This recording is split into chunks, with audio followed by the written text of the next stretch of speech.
We back now. All these likes. Hey guys, we are here, and I actually have a really interesting story as to why we are, 8 to 10 minutes late of the usual start time. It's partially due to John's making funny faces and distress. That's what's going on, guys. No, really, I was accidentally streaming to the wrong page. So, to my fellow colleagues and physical therapists on the AACPT page. Fail. Big old L right now, right? This is one of those nights. This is going to be one of those loopy nights here. So guys, as you jump on board, give me a shout out. Don't be shy. You know the routine here. You got to let me know who you are, where you're from, and what is in your coffee mug. And those of you who saw my teaser earlier this afternoon, you can see this one, John Register in the Cosi Talks house. Cosi Talks. Oh, I'm excited to be here because you are just doing so great a job. You're just wonderful in the amputee and the limb loss difference community, and what you do is valuable. So of course I'm going to be here. Thank you, John. And guys, we got to give this guy a shout out. He changed his flights. He's like he and Reggie Showers. It's like, where in the world is someone going to be?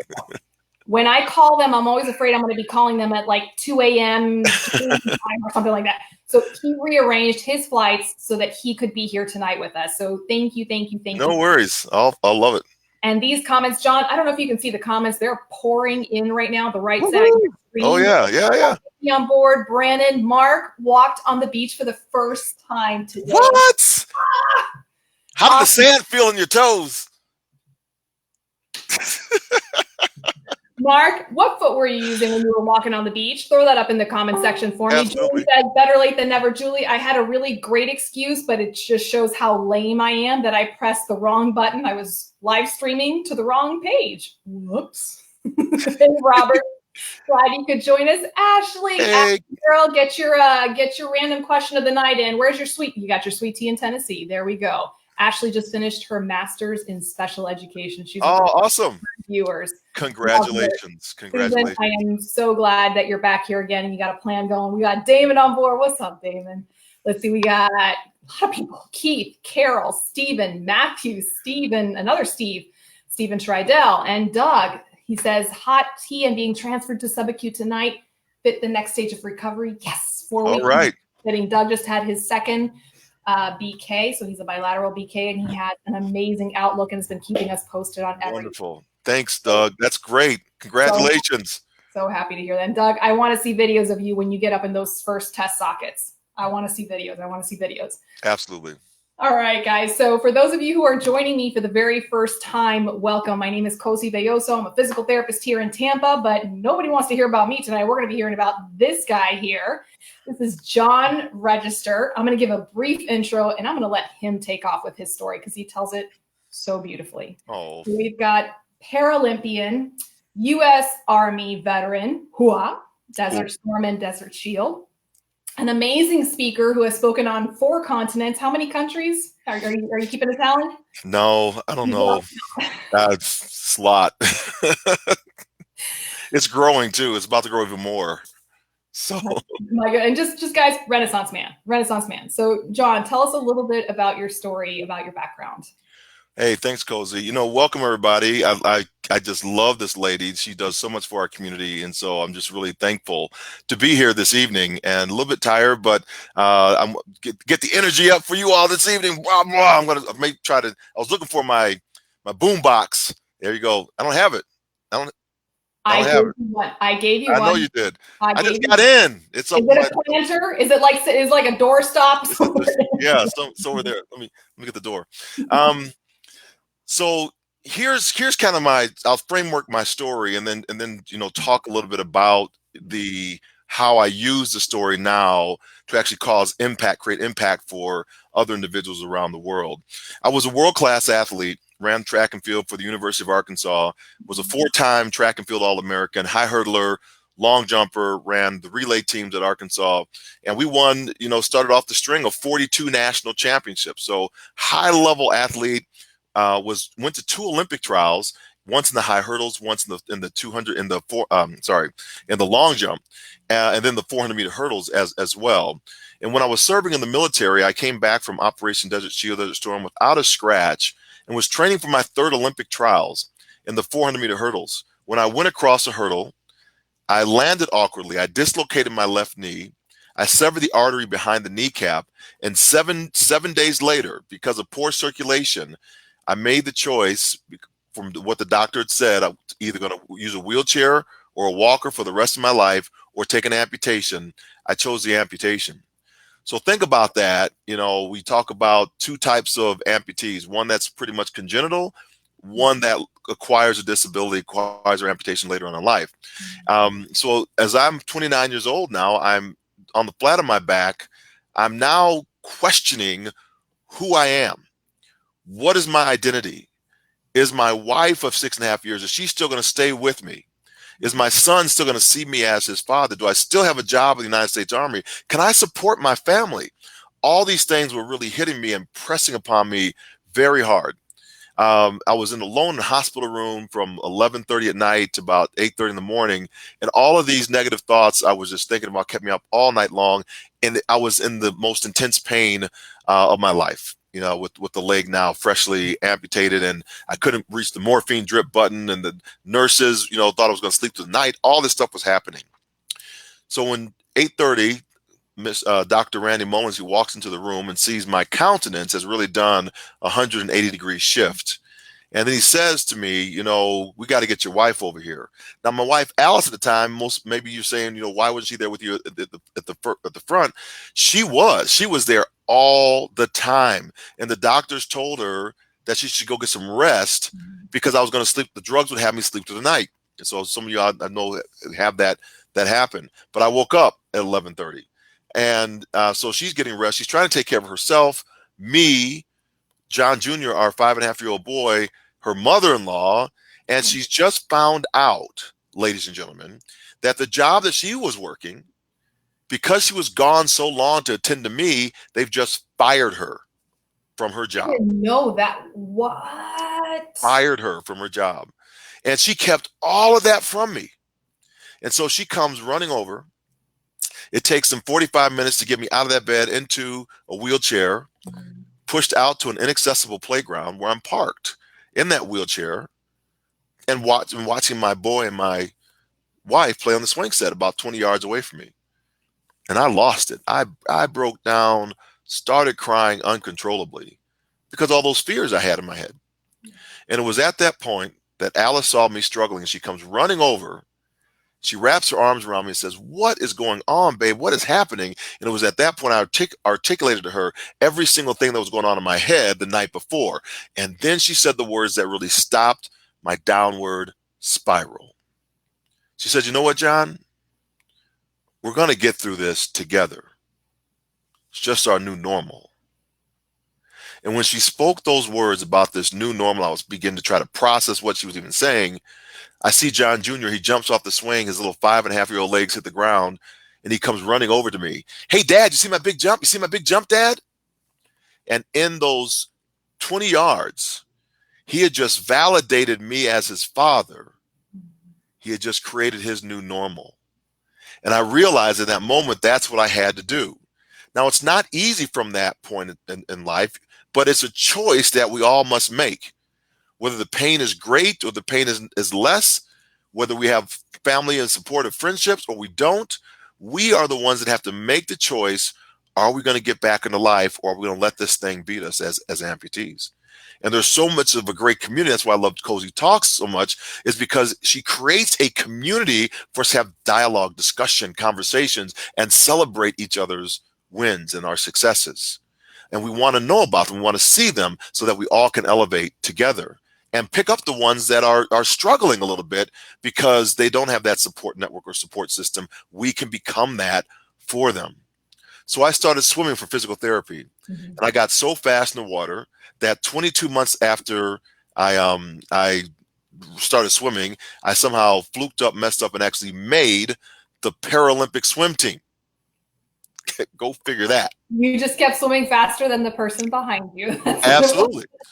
So I go from a 400 meter hurdler to an African American swimmer. Bo Jackson. Absolutely. So at the Wow. same time, I separate from the military, and I'm working a job now at the United States Army's Community and Family Support Center as a sports specialist, trying to help the athletes that I was once running with to achieve their Olympic dreams. And so I make this Paralympic team. I have no idea what it is. It's a parallel games to the Olympics. I didn't know that. I thought it was like Special Olympics. And while I'm at those games, I'm watching closed circuit television, and I see the television zoom in on a man on the long jump runway who's an above the knee amputee. And you're like, oh.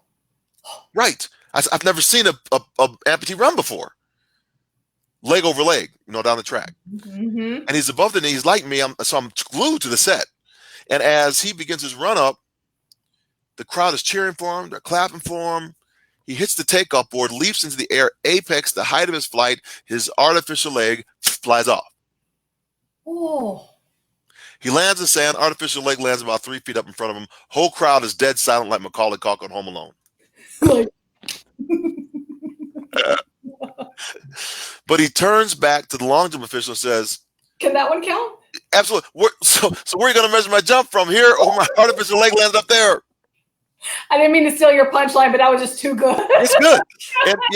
And that's exactly what he says. So I use that story to talk about change and the mindset that we have around it. When Cosi was talking earlier about the mindset that we have to have as we, elevate in our lives. And so I was doing something really excellent, right? I made a Paralympic team.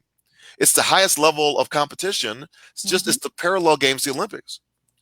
But I'm not in I'm not in my right lane. I got to get onto the right lane. And the right lane for me was track and field, because I've been a track and field athlete all my life. So I had a leg made for running. And 4 years after that, I won the silver medal in the long jump in Sydney, Australia. Now, there's a lot that goes into that whole story. That's just really quick. That's the kind of down and dirty of it all. But there was some really, the whole process, when somebody asks us, well, how did you do it? How did you overcome your amputation? And that is a tough question to answer, because in my opinion, we do not overcome what we think we've overcome. Because had I overcome the amputation of my left leg, I'd have my leg back. Think about it. Yeah. So what then did I overcome? Because that's something that's in the past. It's still with me. So I've overcome it. I still have an artifact. I still got to put my leg on in the morning time, take it off at night, shower it up, clean it out. Yep. So I haven't overcome that. What I've overcome is my mindset about it, my fears.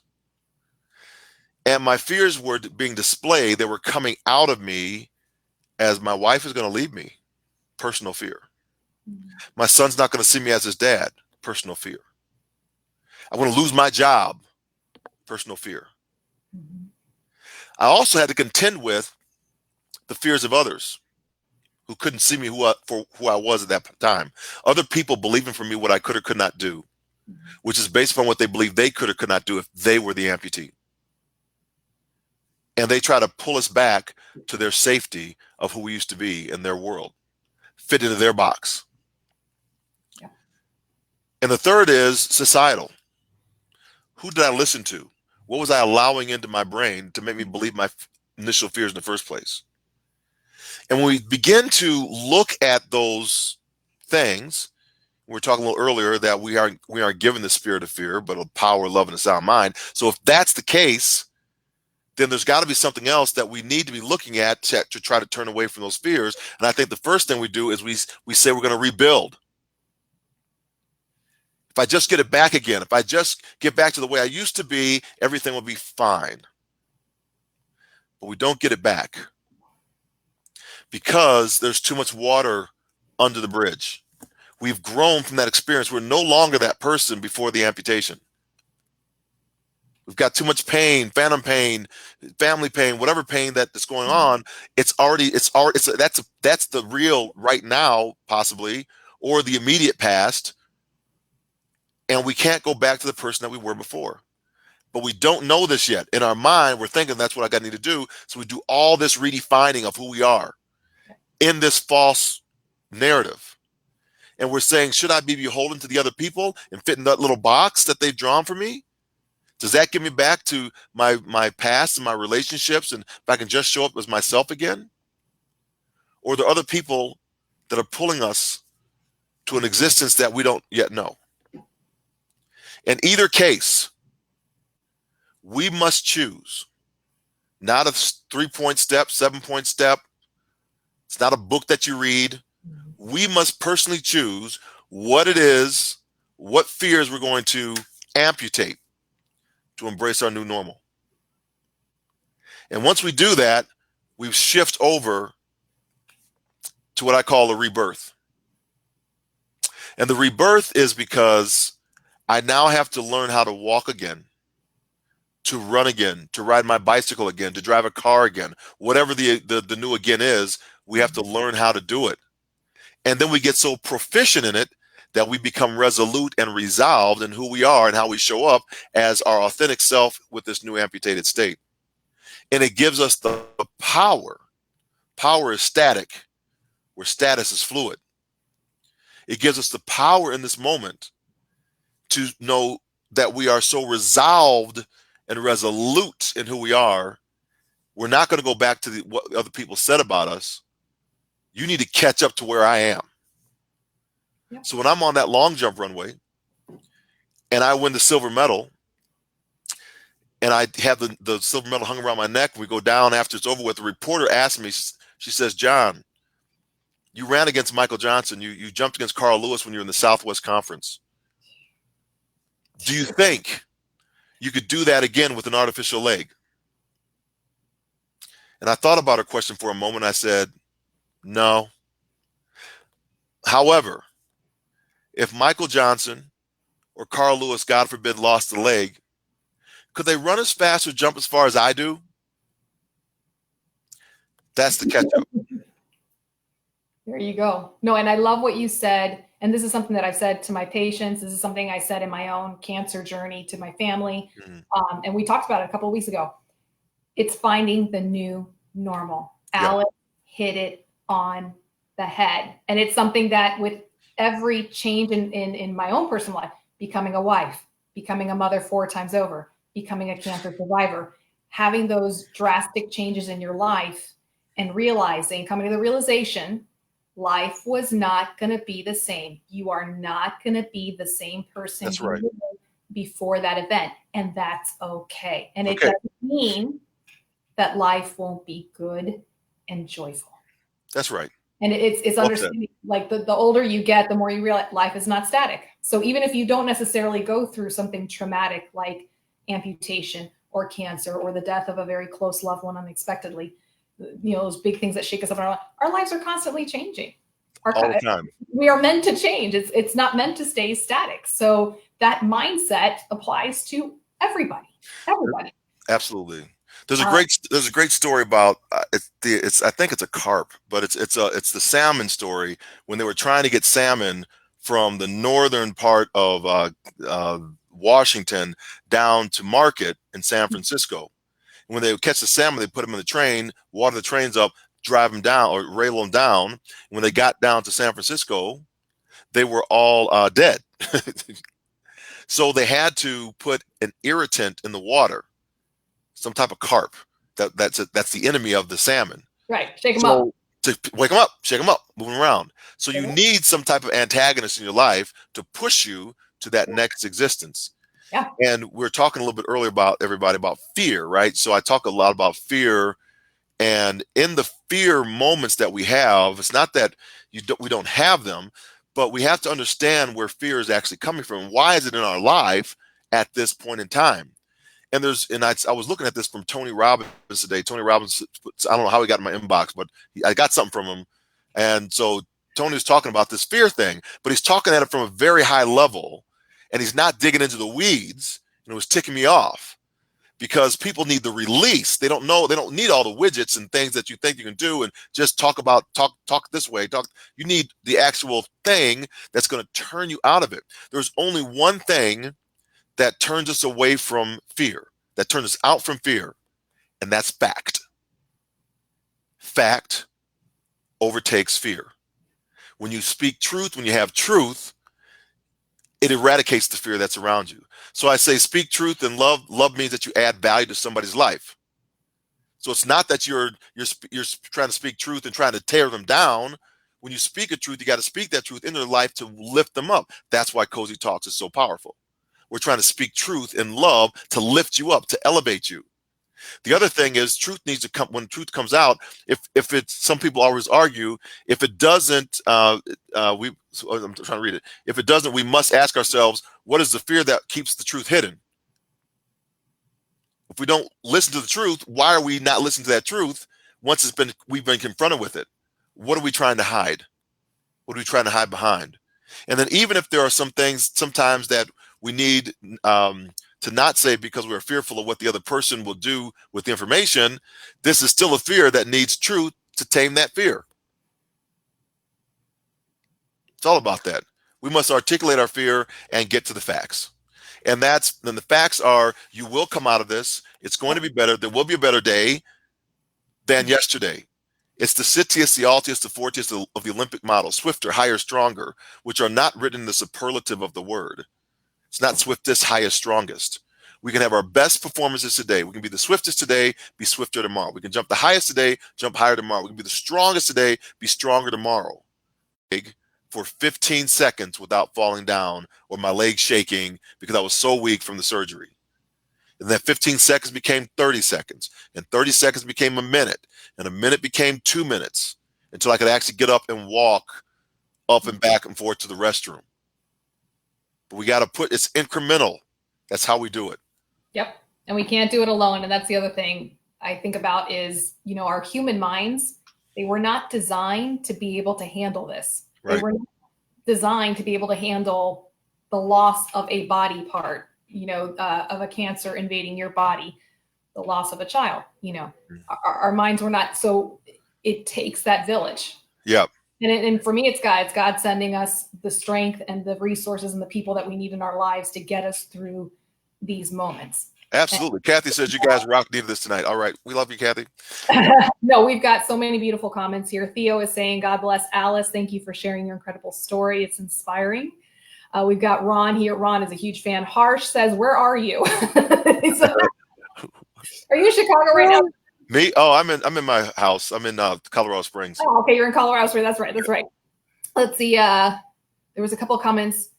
Doug says, I've been trying to find back since I lost my first leg on Christmas Eve of 2012. Looks like I have a decision to make. Yes, Doug, you do.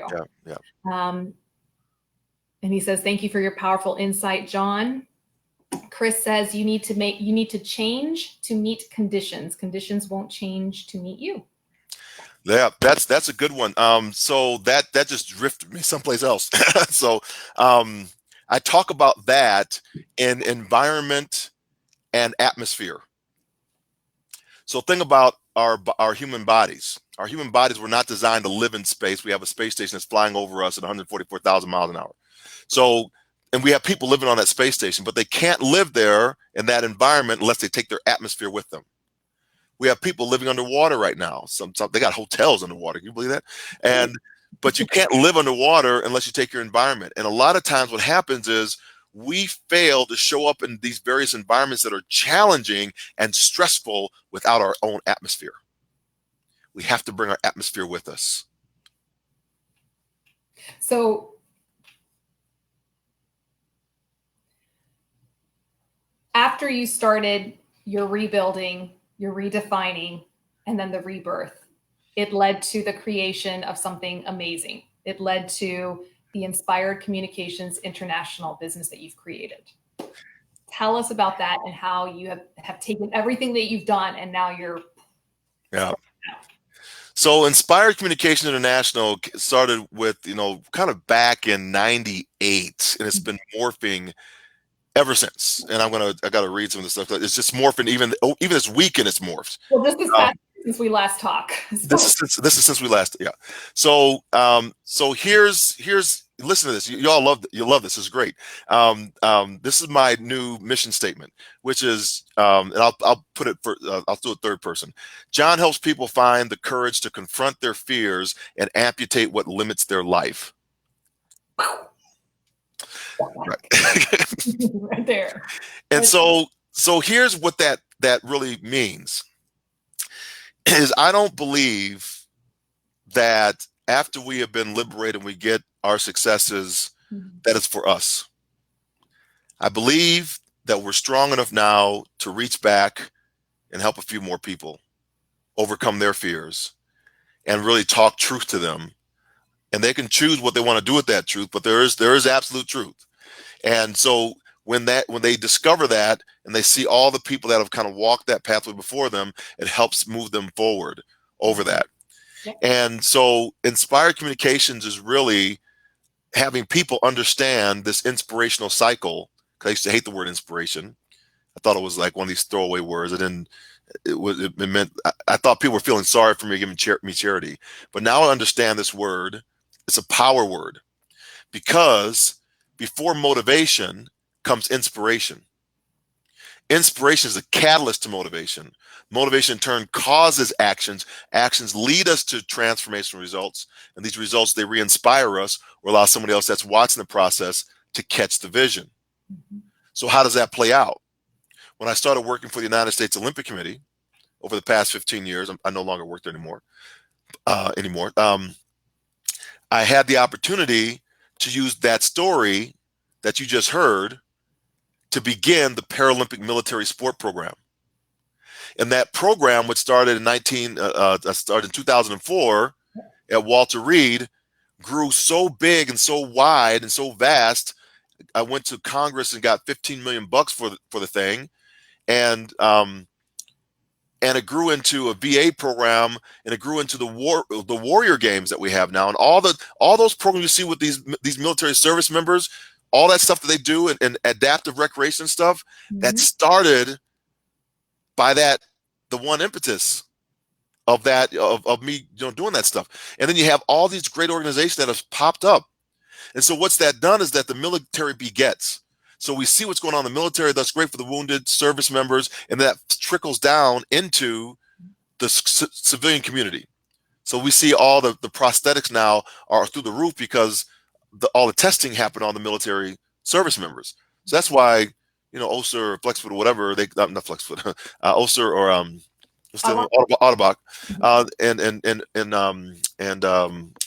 Ohio Willowwood, all those, they have a lot of product that they have put to market because of the military. So we owe a debt there, not only just because of service, but because those that lost limbs actually helped push the technology because of the grants that came. Yep. And so that turned into Warrior Games. Then I went to England and briefed Loughborough University and the Paralympics over there. That turned into them doing a great job. Yeah. And then it turned into Invictus Games that Prince Harry runs. And we did another game because my vision was not to have just those little Warrior Games or Invictus Games, but the vision is those Iraqis that have wounded an American and those Americans that have wounded an Iraqi need to meet on the battlefield of sport so that we can all have dialogue and figure out how we're going to stop the next one.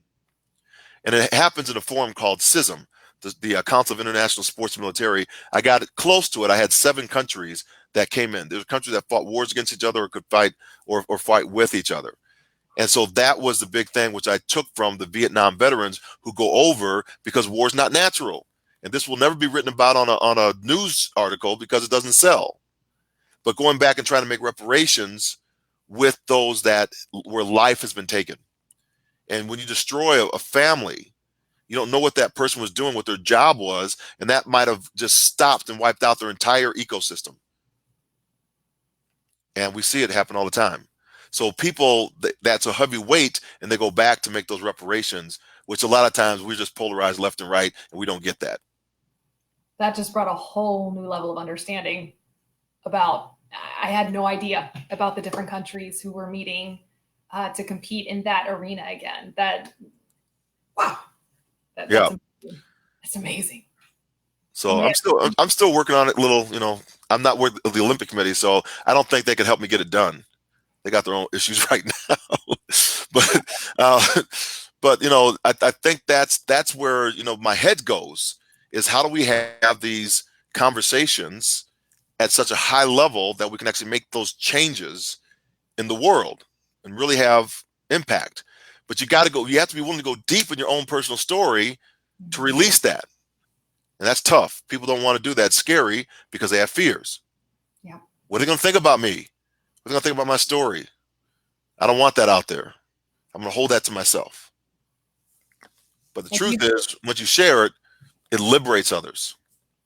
And you've been sharing that message just this year alone at United Arab Emirates. Yeah, so I went to UAE. That was great. That was a vision board thing, right? I put it on my vision board. I just want to speak in the UAE. I want to go to the UAE, guys. If you haven't had a chance, number one, you got to start following this dude. So get John on Instagram and Facebook. But when you go to his Facebook page, there's at least about 75 pictures. And I never look at people's pictures. I looked at all 75 pictures. I was totally stalking you, John. Gorgeous. It was really cool. Beautiful country. There's a rug, guys. I want it. It's 67 tons. 67 tons. The largest hand-woven rug. I mean, just beautiful craftsmanship. The architecture is stunning, beautifully stunning. So what took you there? Like, how did you come to the United Arab Emirates? That's a great question. It's amazing, really, because I put it like on a vision board. You see my board behind me. It's not really a vision board, but it's I focus on things that kind of keep me in track because my brain goes all over the place. But I thought about it like earlier. I just want to speak in the UAE, right? I didn't know what I was talking about. But 2 days before Thanksgiving, I get a call from the State Department and said, "Hey, would you like to speak in the UAE?" I said, "Yes." And then I'll go. I would like to speak. Here's the kicker.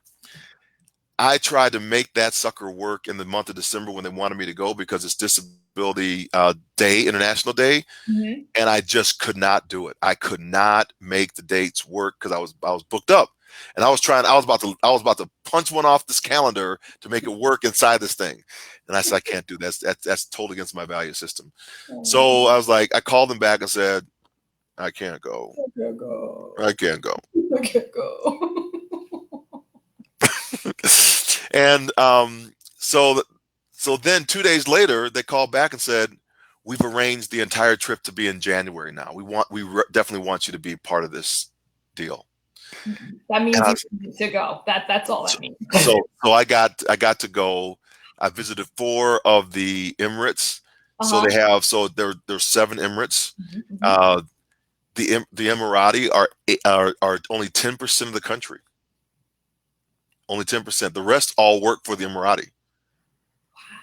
Yeah, it's crazy. And so I mean, I know they have a lot of like Filipino population, a lot of immigrants. Filipino, Indian, Asian, Australian, New Zealanders, English, a few Americans. So it's a really cultural mix of people. But the Emirati, there are only 80,000 of them in that space. They're almost a minority in their own. Right. They're right. Exactly right. And so they're awesome because everybody's like, hopefully you meet an Emirati, and I'm like meeting all these sheikhs and everything. It's crazy. So we visited 4, and so you have everybody knows Dubai. Dubai's like Vegas on steroids, and that like. Vegas fits inside Dubai, right? So think about that. That's just like crazy. It's nuts. It's absolutely nuts. And so then you have right, like going north. I think it's north. I can't remember the directions. Is Sharjah. Sharjah is like a next community, and it'd be like going from Colorado Springs into Monument area. So it's different flavor, different feel. And then you have up a little bit higher, and then out in the desert as well is Ras Al Khaimah. And so that's desert area, and it's a whole different flavor there. And then south of Dubai is Abu Dhabi, and so that's where that big mosque. When you see all those nice, beautiful pictures, that mosque is just absolutely gorgeous. I was like, I'm like, it's just yeah. And so here's what I did. I love visiting military. I I love visiting military camps or the memorials. To just kind of pay respect and honor those that have sacrificed their lives. I don't care what country it's from. Somebody gave their life for their country, right? They died for whether they fought against us or we fought against them. It doesn't really matter to me. Somebody was doing that. One man's, whatever. I won't say that. But you have just an honor, respect among service members, and that's why I do it. Right? Has nothing to do with a fight that may have happened, and so. At the place where this memorial is, there's a beautiful water, kind of tranquil environment in this kind of huge theater, and right in front of it is that huge mosque, is the Grand Mosque, and so that's where I took all the pictures from, because when you get to the mosque, everybody's over there. Yeah. No one's across the street. No, and the shot is beautiful, guys. Shot's crazy good. Yeah, it's look up his pictures. Beautiful. Yeah, so the iPhone 11. Yeah, it was absolutely nuts, and so we had some really good times.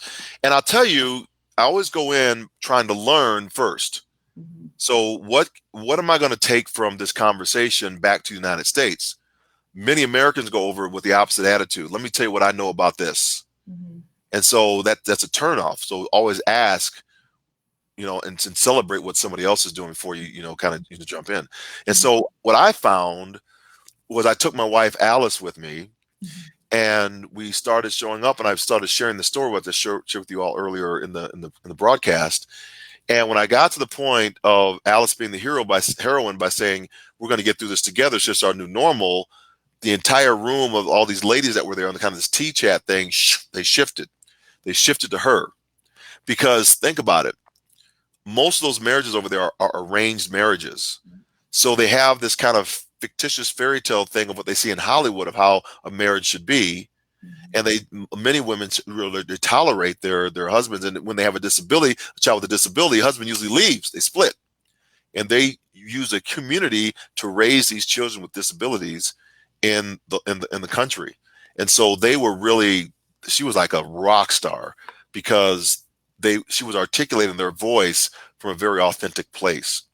And that's the power that we have if we just show up and do it. So here's what happened from that trip. I'm on the trip. I'm coming back home, about to get ready to go. It's like a day before I'm about to leave. We went back to Dubai. We're down in Abu Dhabi. So we went back to Dubai to kind of just do a tour, because I couldn't really tour at the time. So we did a day tour. And I get back to the room, and I have an email in from the State Department. And it's the Secretary's office. Secretary Mike Pompeo. And I guess their office has heard about this trip I'm on, and how I'm engaging from the little tykes all the way up to sheikhs, and I'm addressing all the policy issues, and I'm addressing, the economic issues of disability, and I'm addressing disability and all these things, and it's opening up all these doors for them. So he's like, I want you to come and talk at the chief of missions conference. So I'm like, great, what's that? And it's every single U.S. ambassador gets called back to the United States. And in that space, I had 25 minutes to talk about this new normal storyline, as well as tolerance, and how do we build championship teams to impact embassies in this case, but just in general. And so I started my conversation it was last Tuesday night. It was on the 25th in the evening time, about how because they wanted me to focus in on diversity, and I was talking to them about how diverse teams actually are formulated and made, because when we thought the word diversity, we get polarized again. And so I had to begin with a non-polarizing topic, and it goes back with this congruence to the Olympics. So when you look at the Olympic Games, we're outspent 5-1 by most developed countries, by most developed nations. Yet in 2016, the Americans won the medal count by like 54 medals. So how does it happen? Every team that walks in the parade before the U.S. team, because we're in the U's, they all have their own nationality and their own flavor of their nationality. But the Team USA has a flavor of everybody's nationality. So we cover the spread in all the events. And so when you're polarized on, also it's just black or white or, green, whatever, it's not that. It's if you don't have the experience on your team, you cannot be the best person in the room. And you get those experiences by engaging a broader net of people with various experiences, and they could happen to be black, browns, white, whatever in that space, or education or social economics. All that has to be in the room, or else you cannot be the smartest person in the room. There you go. There you go. Wow. That's amazing. Guys, so guys, check it out. Hey, guess who's in the house? Guess who's in Cosi Talks house right now? Mona Patel. Mona Patel! What's up, my BFF? Here, Mona, you better. BFF. What's up, Mona? She gave us a shout out. We've got, there's Mona. There's Mona. There's Mona. Let's see. It says, Doug says, best saying of all time, on particularly rough days when I'm sure I can't endure, I like to remind myself that my track record for getting through rough days is 100%. And that's absolutely love it. Like that one. I like that. That's pretty good. Love that. Keeping that one. Harsh, you're amazing. You've just been commenting this whole time. So thank you so much, Harsh, for your support. He says hats off. Okay. Hats off. Hats off. I need to get you got the John Register hat. I need to get the Cosi Talks hat. JR, baby. JR. JR. No, it's pretty slick. It's pretty slick. So you're putting all of this energy and it's going to go into a book. Yep. That is coming out hopefully in 2 weeks. 2 weeks. Yep. You guys got to get a little bit about this. Tell us a little bit about the book. So I'm always thinking about how to elevate and keep the conversation going. And a lot of times when you get out there and you speak, people want to take a part of you with them.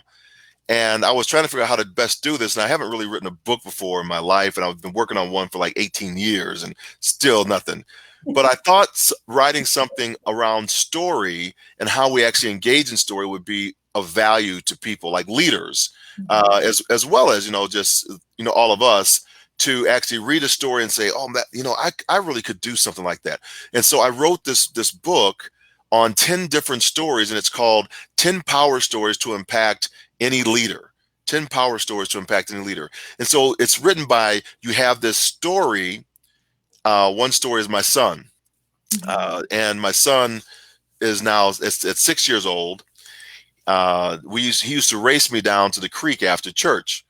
And when I had 2 legs, he was 2 years old. He would race that. Now, I'd pick like he won or I'd win and go, and we'd have this great conversation on the way back. And so that continued in years 3 and 4. But when 5 happened, I had my accident. So when I come back to the church for the first time, he gets out and says, "Hey, Dad, let's run down to the creek again." And I'm hurting because I got to tell this kid I can't run on this leg. And I'm trying to figure out how can I do it. And I haven't seen anybody run before. It was really hard. And so in that moment, I said, I can't run on this leg right now. And then he says, "Oh, well, can we just walk down there?" And it was in that moment, right, that I realized it was not about the race. It was about the relationship. And so then I write a story about that. And now that you're thinking about your own experiences, because I know you all are right now, can we write that down? When was the time when you, and write it in something like, we can capture it. And that's a powerful place to be in, to think about the stories that we all have to share. And it helps us get, like I think Doug was saying, 100% past those rough days. So that's what the book's about. Oh, I want one. I want one. Me too. Me too. No, the minute you were saying that, I'm just like this story and this story and that story and that story in my own head. Wow. That's what stories do. It connects us. And then so I just wanted to form so that we could actually do something with it and have more authentic conversation. And maybe we can do it back on Cosi Talks and talk about what everybody learned from that little story. And we do it, boom, we drop it in, and yeah. Y'all heard it. He commit. I know. I am not getting the finger the right way. He committed, guys. Y'all heard it. He's going to come back on the show. I got to go this way. He's going to come back on the show to talk about when this book comes out. And Ashley just said, man, I wish you could come to speak at my school. Such an awesome story. So Ashley, you're going to be able to take a piece of John and take him with you to school. Absolutely. This sounds so too. Where can people find this book when it does come out, John? Yeah, I haven't even gotten that far yet. I mean, okay. Definitely. So I'm on social, and it's going to be on social somewhere, right? Okay. So I'm going to post it here. Well, I think my feed's going through, right? Yeah. Okay, so it's on Cosi Talks, yeah. But I think my feed of my Facebook page is going right now too. Is it? I don't know. No. Nope. Okay. So Cosi Talks. You can share it to your page. I can share it to my page. Okay. So I'm gonna I'll share this to my page, but Cosi Talks will have it, and then I'll be putting it on LinkedIn as well. Okay. And I'll probably do a teaser chapter out there just so you can see. But I haven't even figured out how to. I don't even know how to do all this stuff.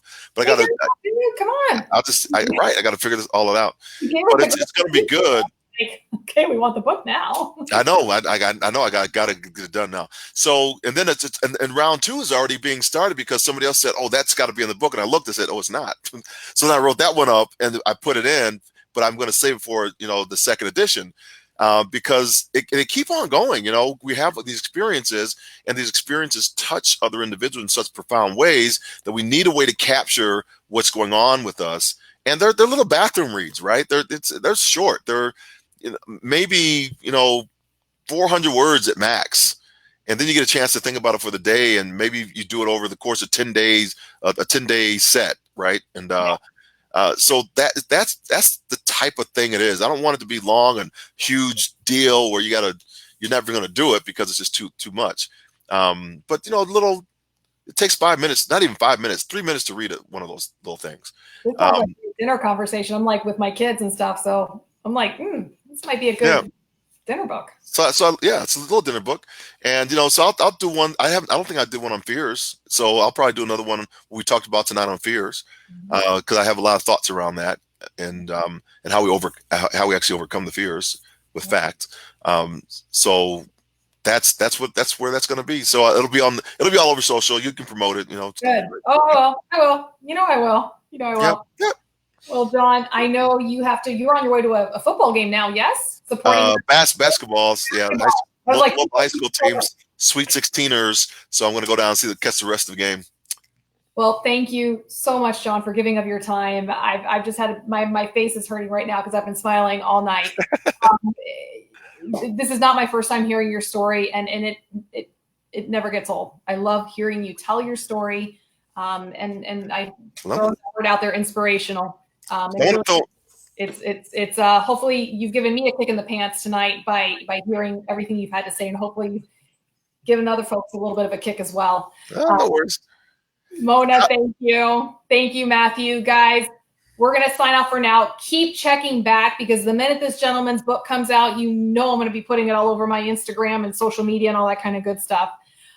So guys, as always, thank you for letting us be a part of your lives this evening. We will be seeing you next week, same bat time, same bat channel. We're going to be talking Blatchford in the house about the hydraulic feet that you didn't hear about last time. All right, guys. So I got at John F. Register if you want to follow me on the gram. Okay. At John F. Register. And guys, if you have any trouble finding him, go to my IG account and you'll find him in there too because I'm constantly stalking him. So yeah, there we go. All right. All right, guys. Good night. Good night.